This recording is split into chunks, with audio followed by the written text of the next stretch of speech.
On va donc maintenant s'attaquer du Resident Evil pur et dur, puisque je crois que tu as joué au remake du second épisode qui nous est sorti il n'y a pas longtemps et qui est à côté de moi, c'est fantastique. Et tu vas nous en parler, donc alors ce Resident Evil 2 remake. Et après la sortie de Resident Evil 7 en janvier 2017, Capcom nous propose un nouveau remake sur le deuxième opus de la série, à l'origine sorti en 98. Après l'excellent remake sur GameCube du premier épisode et son upgrade sur PS4, nous pouvions plutôt partir confiants pour ce petit dernier, et mon dieu Capcom, ma confiance, vous l'avez. Pour ceux qui ne le sauraient pas, Resident Evil 2 est une suite directe du premier. Le joueur peut soit incarner Leon S. Kennedy, apparemment se dire Scott, je ne savais pas. Scott, tout à fait. Nouveau venu dans la police de Raccoon City, ou alors Claire Redfield à la recherche de son frère Chris, disparu dans un manoir dans les alentours de la ville.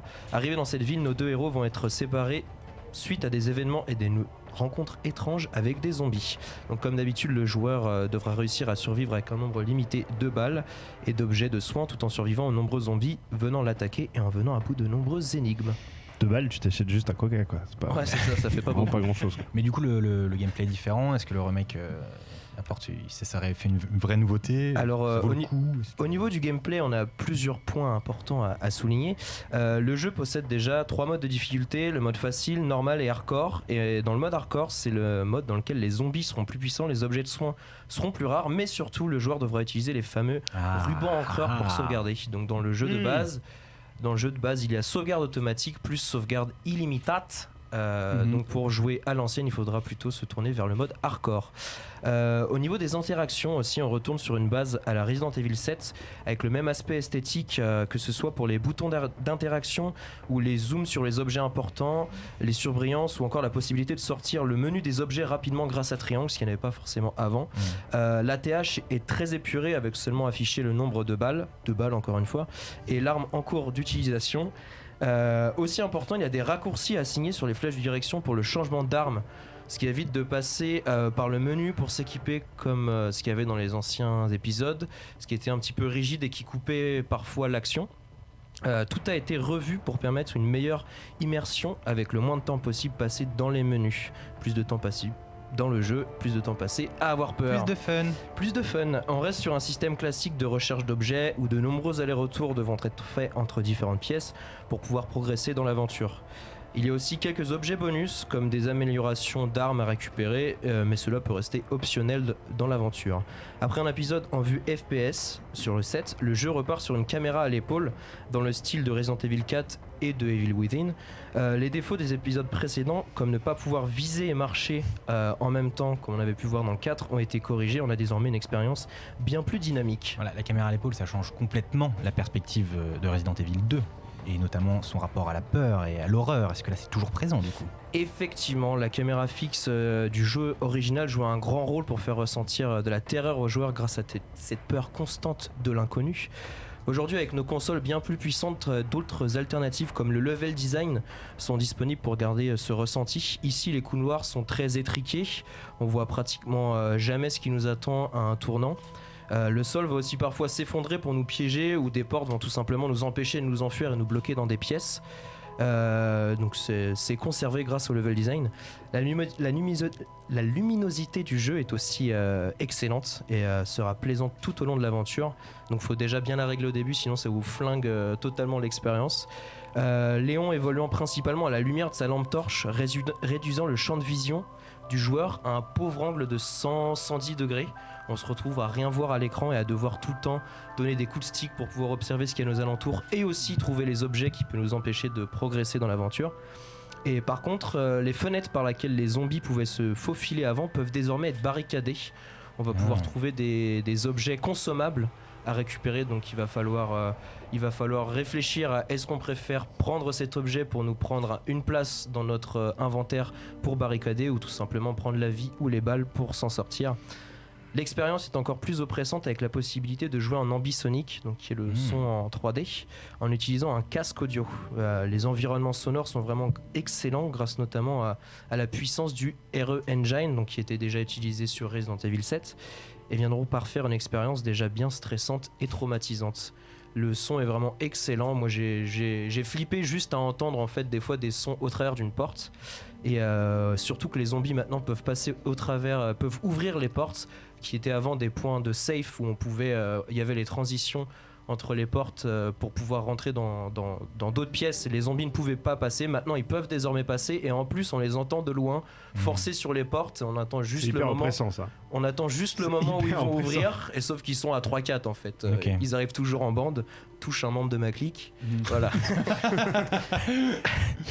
Donc, outre parfois des images bien gore et des zombies bien effrayants, la peur provient plus de sa direction scénaristique et artistique et reste présente du début jusqu'à la fin du jeu.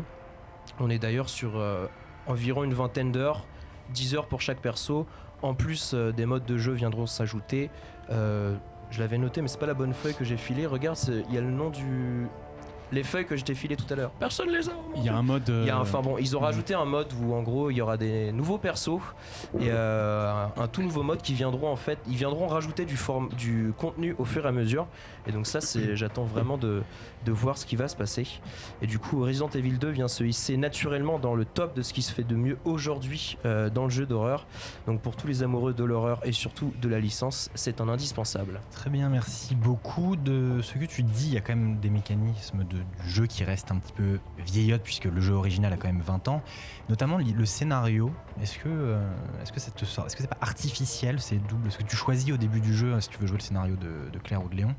Et il y a des interactions, il y a des moments, des énigmes que tu fais avec un personnage et tu te recroises. Est-ce que c'est pas un petit peu artificiel? Est-ce que ça marche aujourd'hui en 2019 d'avoir ce genre de mécanique dans l'aventure? Moi je vois pas en quoi est-ce que c'est vieillot à ce niveau-là. C'est quelque chose. C'est cohérent. Oui, c'est totalement cohérent dans l'aventure. Après, encore une fois, c'est un jeu, c'est un remake. Les gens qui vont l'acheter, pour la plupart, ont déjà fait le jeu original. Ils savent à quoi s'attendre. Et là, après, ce qui est intéressant, c'est que comme déjà on est à la 3e personne, il y a beaucoup plus d'interactions en fait qui sont plus vivantes.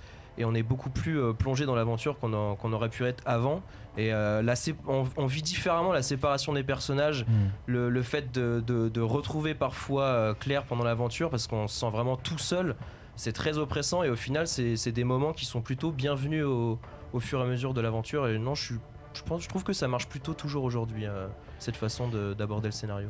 La débauche nous demande sur le chat si c'est ce jeu où il y a des fins gags avec des Shiba et tout, ou est-ce qu'il confond avec Silent Hill? Il confond avec Silent Hill. Très bien. Et justement, Monique, toi, tu l'as?